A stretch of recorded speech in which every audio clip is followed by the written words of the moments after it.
All right, thank you for staying with us. The conversation this morning is entirely about the credibility of the process that builds, leaders in Nigeria as far as constitutional democracy is concerned. That's talking about elections. So it's not just about the actual election date that the elections are prepared for and everything is done and everything ends. No, it's a process. And some of these processes have been riddled with challenges in the past, which makes the actual election date and its aftermath, something that most persons see as a joke, or more of a letdown in Nigeria. We've had different election cycles in Nigeria from 1999 till now, and it's been conducted, especially national elections, gubernatorial elections, elections into national parliament in Nigeria, and the presidential election is conducted by the Independent National Electoral Commission, INEC, while the local government elections are conducted by different state independent electoral commissions. That is, if they're actually independent, and as many persons have said, they should be scrapped. But then, the new man, Professor Joash Amupitan, a 50-year-old professor of law from the University of Jos, has been nominated. He has been endorsed. He has confirmed. And yesterday he was sworn in as a substantive, INEC Chairman, and he has his work cut out for him. The president has charged him, By the way, that swearing-in happened at the villa yesterday, where you get to see some of the pictures on your screen right now. And he said, your nomination and the subsequent confirmation by the Senate are a testament to your capacity and the confidence reposed in you by both the executive and the legislative arms of government. That is, Mr. President talking with charging the new INEC boss. And highest level of integrity, dedication, and patriotism, Mr. President added by saying our democracy has come a long way in 25 years. We have consolidated and strengthened our democratic institutions, particularly in electoral reforms. In electoral reforms, through innovations and reforms.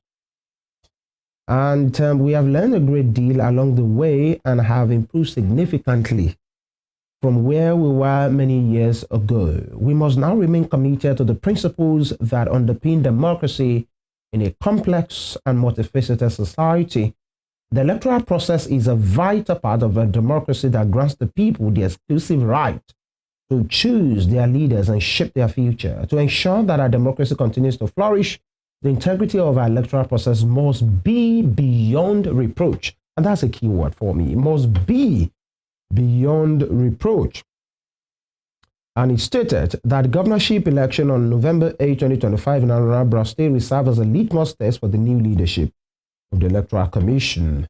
All right. And it is important that our elections are free, fair, and credible. We must consistently improve our electoral process, addressing the challenges of yesterday and innovating for today and tomorrow. I will allow you. And the man, Professor Joash Amupitan, by the way, he went to the INEC headquarters. Some of those pictures are the ones you are seeing on your screen, where he has met with some key staff members. But then I allow you to see a part of what happened at the villa, at the swearing-in, and of course, some of what he said after this his swearing in. Take a look.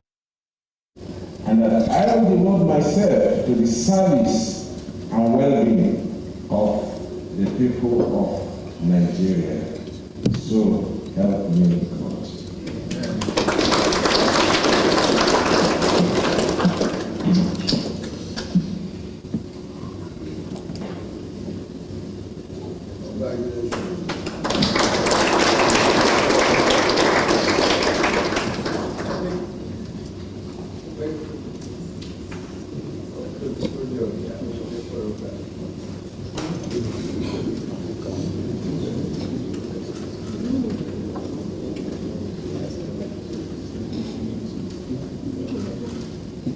These guys, what are you doing today? What do you need them to join these guys? I'd like to know your response to the charge from the Professor. Okay, as we are aware, I've just taken the oath of allegiance and also the oath as the chairman of Independent National Electoral Commission. So I will reaffirm what I have just taken, that I'm going to defend the Constitution and the laws of the Federal Republic of Nigeria as far as it relates to the electoral system. And like the president said, I was given a clear charge to ensure credible, fair, and free election. Not just that I will ensure that that is done, I'm also going to engage all the stakeholders. Because no matter how you set the barometer and the level of success, you still need all the stakeholders to be able to succeed. Anambra is your first assignment. No, that's it. I will talk to you about Anambra after I have taken due briefings from the National Commissioner. That's all. That's excellent. All right, there you go. You just heard from the man. We have been joined this morning by a leader of an organization, Kimpact Development Initiative, a body that has observed many elections. They are critical stakeholders in this particular process, and the executive director joins us virtually, Mr. Bukola Idowu. Good morning, Mr. Idowu. We appreciate you for joining us. Good morning. It's good to join you this morning. All right, there you go. I'm sure, I'm not sure, I don't know if you were there. This very, or you followed the president has, directed clear instructions what he wants from his nominee that has been confirmed. And the man has responded as well. It seems, many Nigerians will say, it seems the person who nominated him, that's the president, and the nominee that has been confirmed now, it seems everybody is in sync. He understands the assignment. But is it just about that? Let's start from there. Well, I think, first of all, congratulations to Professor Joash. And I think he has his work cut out for him. Exactly. As the president has said, you need to ensure free, fair, and credible election. And he seems to also agree. So, based on that, it looks like there is an understanding of exactly what they want to do on paper. And that is what I'm emphasizing, that on paper, because what the president read was a speech, and what he said also agree with the speech of the president. But we want to see the reality. We want to see that, look, they are taking the electoral system from the downward level it has gone since after 2015, now move it up a bit and then surpass what we have in 2015. So we want to see that happen. And if you have to say, look, let them follow what they have said openly. And that is one key thing that I will say. But as that may be, the president and himself seems to agree, and they have their work cut out for them. Right. I had to start from there because even at the nomination, at the screening rather, at the National Assembly of Professor Joash Amupitan, where he was addressing the Senate, he said he knows there is a need to, breach that particular public distrust. He knows that there is a public trust deficit in that agency, and he's working assiduously to make sure, in fact, using his word, he said he will make sure Nigeria has an election in which the loser will congratulate the winner. I heard him say that at the National Assembly. And some are saying you can say everything that you need. That in fact, when you are going for election, a job interview, you prepare yourself and you say things that you think your employers will want to hear. But some have said he looks like a man who understands what he's coming to do. Do you see him in that ilk, or you see him as a person who needed a job, who has to say whatever his employers needed to hear? Well, I think for me, I will want to give him a chance. But at the same time, my hopes are not high. My expectations are not high at all.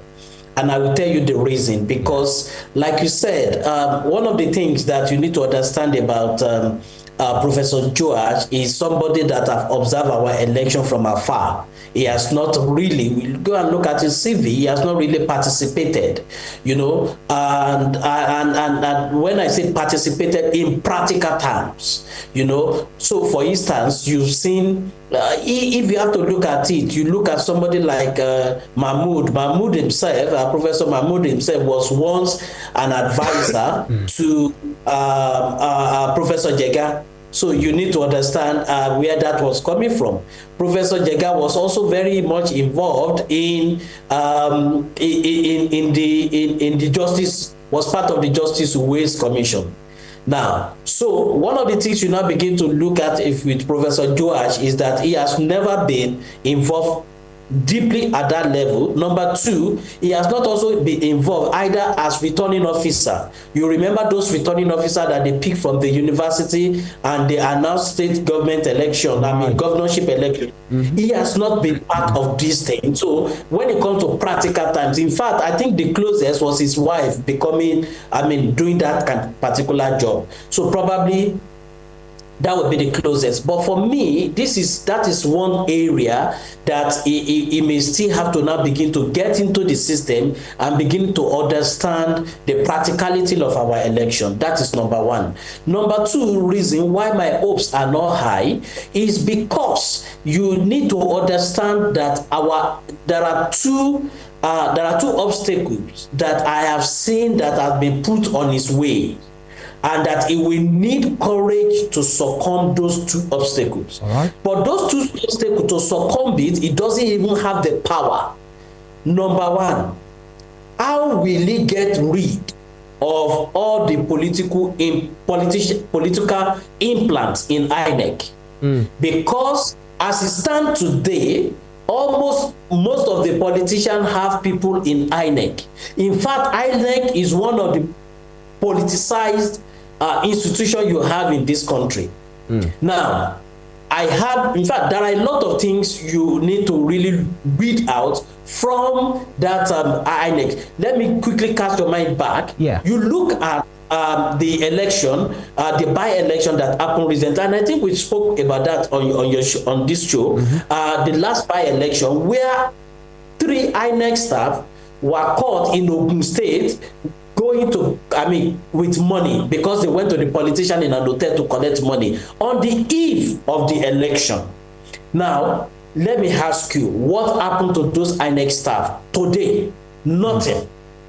Now, and they were there, their ID card, everything. What you will hear is that they are investigating, because most of the people that are in INEC have political affiliation and somebody pulling the string for them. So he needs to be able to curb all those things, that the INEC personnel, number one. Now, again, and I don't know how the courage he will need to be able to do that, because one of the things we are advocating for is that what happened yesterday shouldn't have happened, in the sense that what happened yesterday, when you look at it critically, and I saw the picture, and so I saw the picture, you played the clip. Yeah. When President Tinubu was, administering the oath of office into this man, who are the people in the room?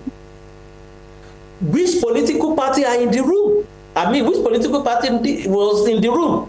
You are talking about APC filling the room, filling the entire place, you understand? And they were swearing in and on power in an election. So what it means is that, look, and which we have been advocating for, the president who is going to contest in this election is the one that chose this man. So, and again, the majority that confirm his nomination speedily are members of his political party.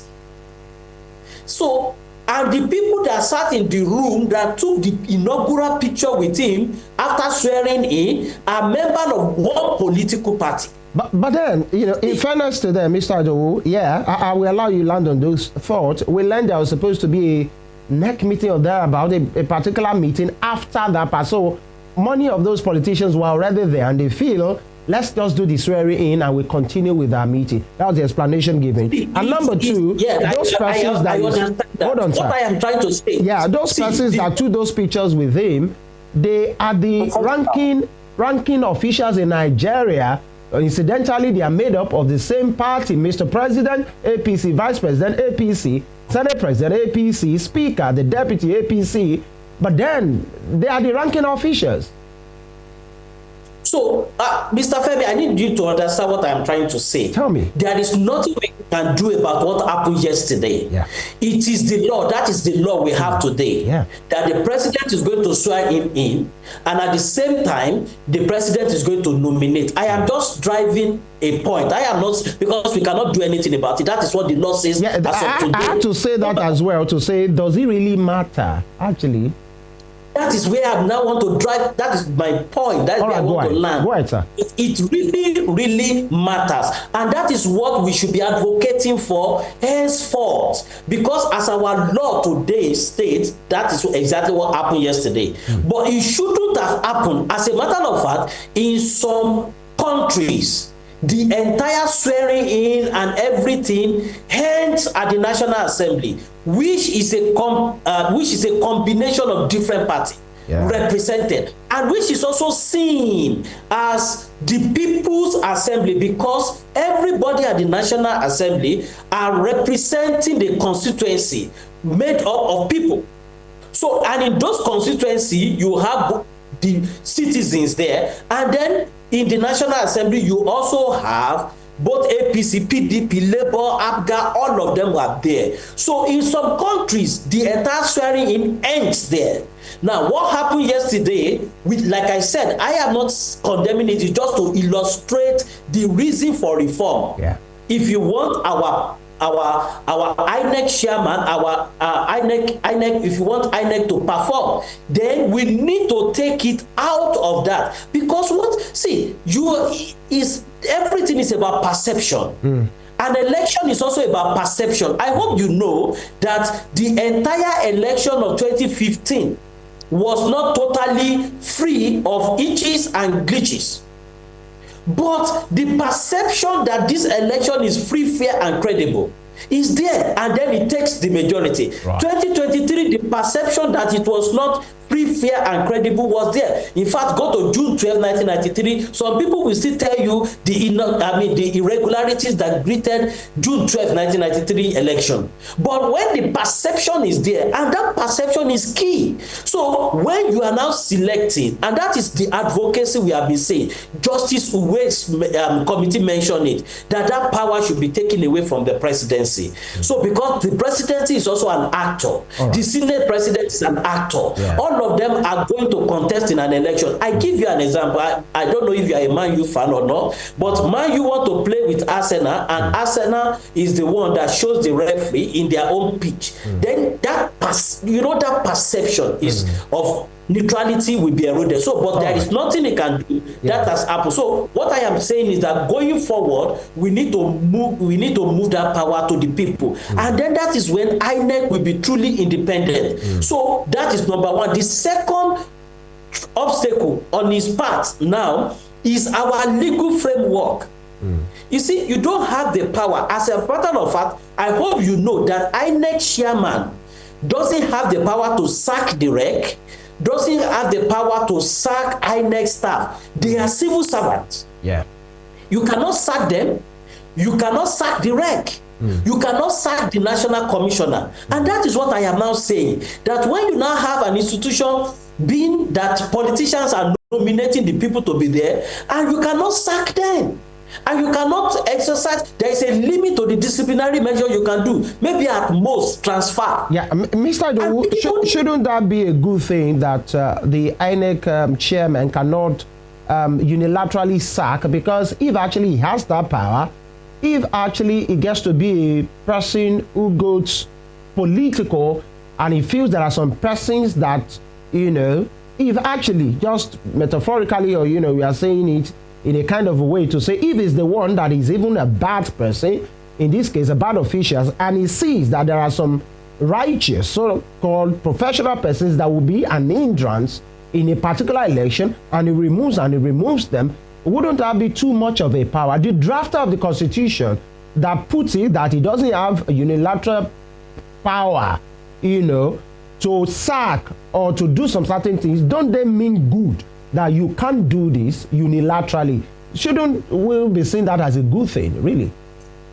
Absolutely, because this is like a two-edged sword. Yeah. It has its advantage and it has its disadvantage. So I agree with you, because you look at it from the other side. Because if the INEC chairman is a corrupt person, then he may want to sack, take out all the people with integrity to be able to do whatever you want to do. I agree with you. But what I am saying is that the institutional power.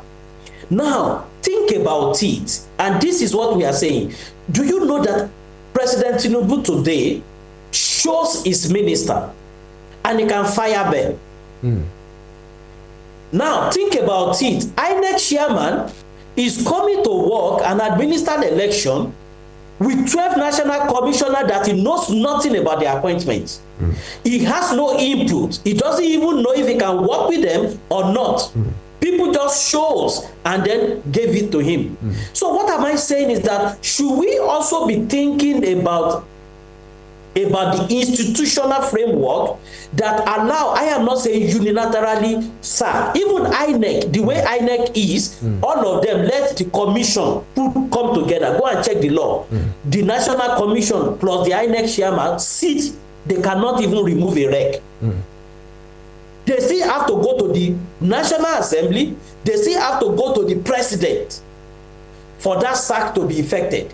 Right. And that is what I am saying. So when you look at the legal framework, I am not saying unilaterally sack, but even when a rec, look at what happened in Adamawa, when a rec decided to announce another result.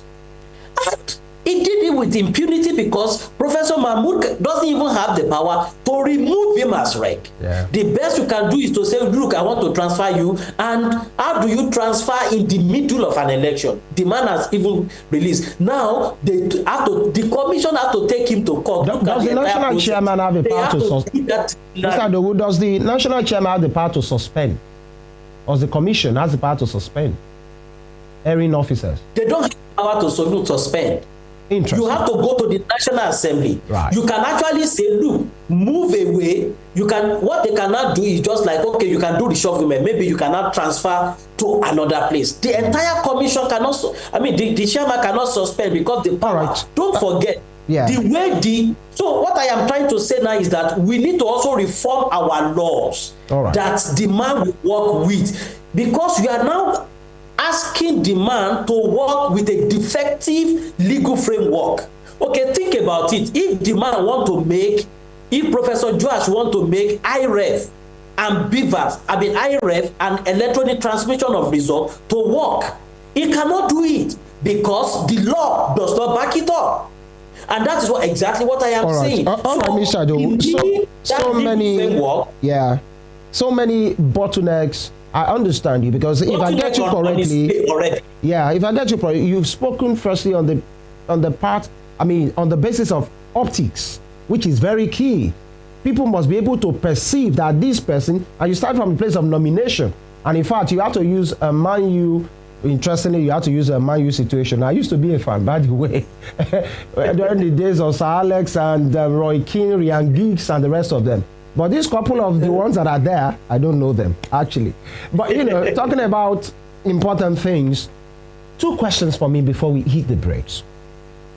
During the nomination, or when Professor Mahmoud proceeded on his terminal leave, actually, and we had to talk, Ms. May Agbamuche, the most, senior person, came into the fray.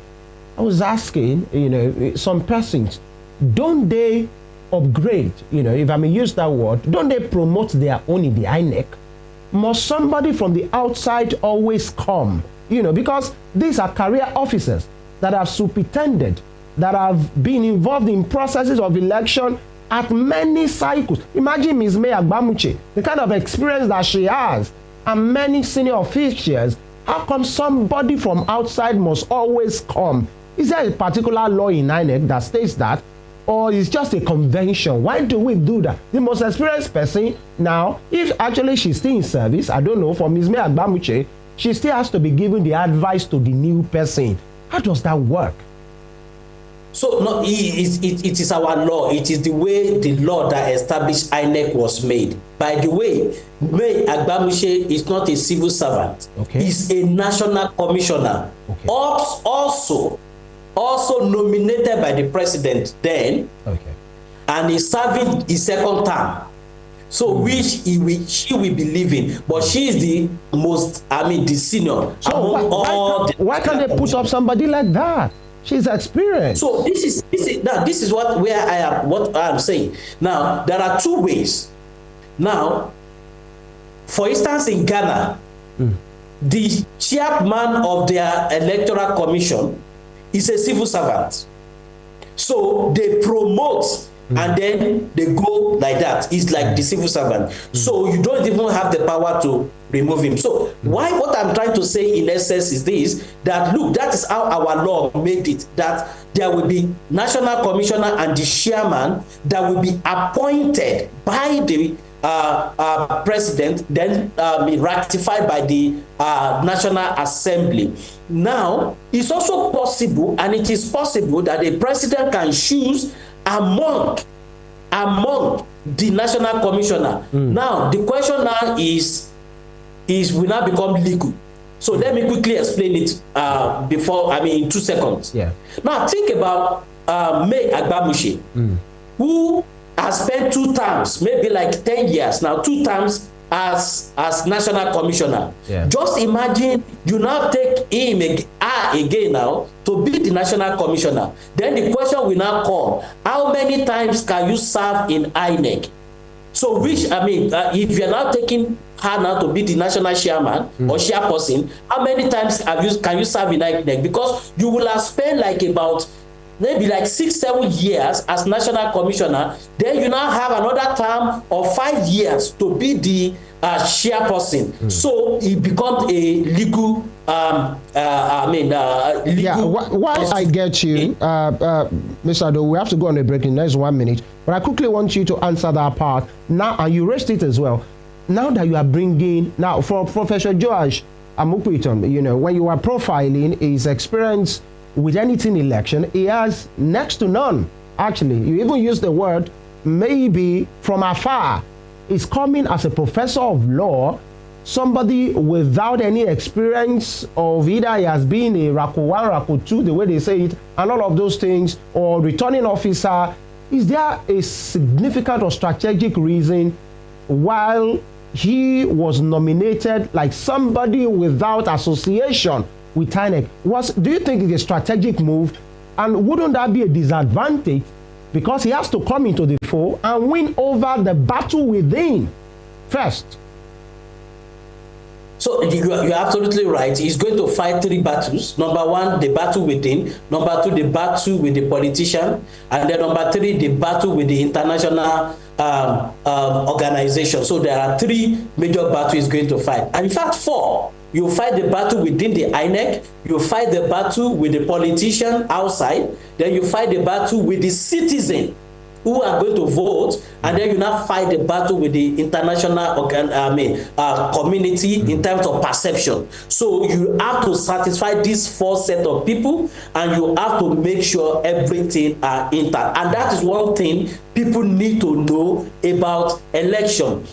I mentioned international organization because people don't know that the conduct of our election and the perception of our election and the acceptability of our election also affects our foreign relations in terms of people that want to give us visa, in terms of our perception of democracy and democratic practices, and a whole lot of things. So that is there. Permit me to come in here. The question I was about to ask is even, is there a reason that you think the president nominated that's what I want to answer outsider now, or total outsider? Now, yes. So because the issue is that President Tinubu want to give us somebody who has nothing to do with election, who will come as a neutral person, and who is also who understand the law. Now, what it means is that this man has never been a member of a political party.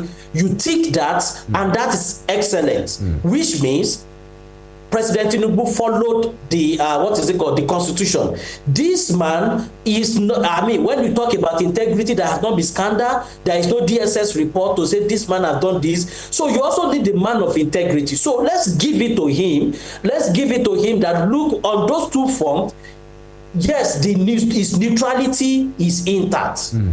However, you see, there is a way you bring somebody that have integrity to do some job for you so that you want it to be accepted. I am not saying that is what they are doing, but that is another angle you have to see. All right. That, look, this man, he has the integrity. I hope he will stay to his integrity, and that is the expectation of Nigeria. Right. I don't want to believe that there is a conspiracy theory to say, oh, you come and do this job for us. No, he has the integrity. Let's still leave it like that. But our concern is that there are a lot of bottlenecks already on his way, and if you want him to perform, you give him the best equipment and the law enabling environment to perform. Mr. Idowu, stay with us. And some of these bottlenecks, we can't just will it or wish it away. We will have to talk about it, because the man has been saying, I'm going to conduct an election in which the loser will congratulate winners. And you know, Mr. Idowu, I just talked about maybe 4 bottlenecks: the battle within, the battle to win over the support of the people in terms of faith in the service. How about the politicians? How about the system and international observers who look into these and other things? You know, that will be after now. We are still on Morning Spring or Western Spring Television.